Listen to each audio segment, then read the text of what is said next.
Muslim. I am a democratic socialist. And most damning of all, I refuse to apologize for any of it.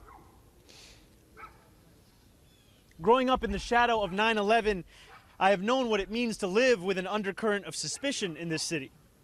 I will always remember the disdain that I faced, the way that my name could immediately become Muhammad, and how I could return to my city only to be asked in a double-mirrored room at the airport if I had any plan on attacking it.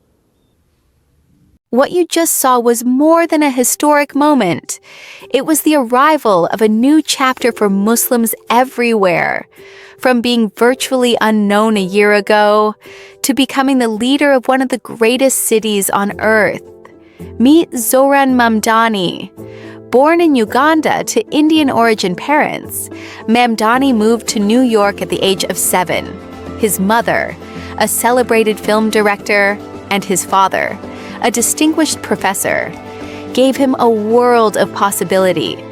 But rather than coast on privilege, he chose to serve, working as a housing counselor, helping low-income families fight eviction, even dropping beats as young cardamom in his earlier life.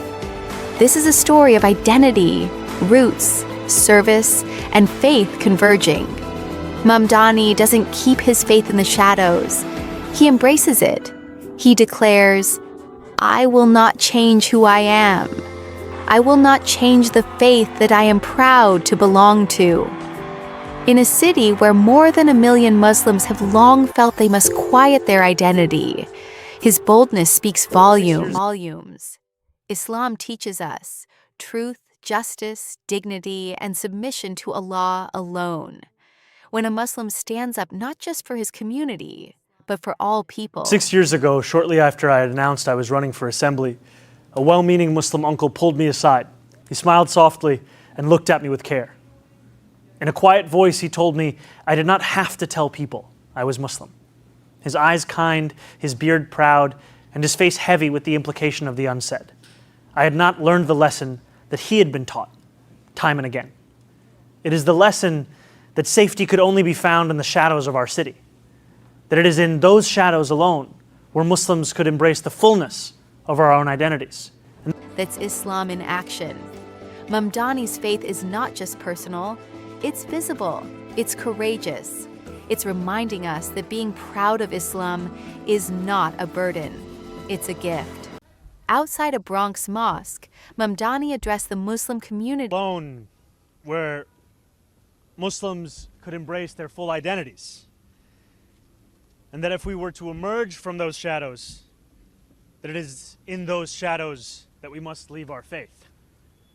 In our city who go to sleep hungry every night, or whether it be the children in Palestine, or in Sudan, or in Yemen, we know that hunger continues to be a reality for them.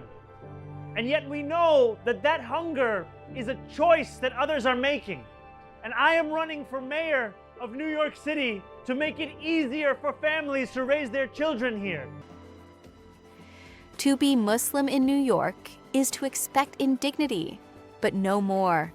Facing Islamophobia, he insisted, "My identity will not be muted." For many Muslims, this is a moment of reflection. Are we willing to live faith quietly or live it boldly? For you, as one of 1 million Muslims who call New York City their home, we have 200,000 of us registered as Democrats. But in the last election, do you know how many of us voted? 7%. Mamdani's campaign meshed faith in public service, free buses, rent freezes, groceries for all. He didn't say, just for me. He said, for everyone. This is the essence of our faith: service, compassion, justice. If his journey inspired you, then ask yourself, are you treating your faith like a secret? Or are you letting Islam shine through every action, every word, every day? Because change isn't just up there on a podium. Change starts with you. It starts with me. It starts now. Like, comment, and subscribe to GPT Explains, where faith meets courage, stories meet purpose, and Islam meets hope.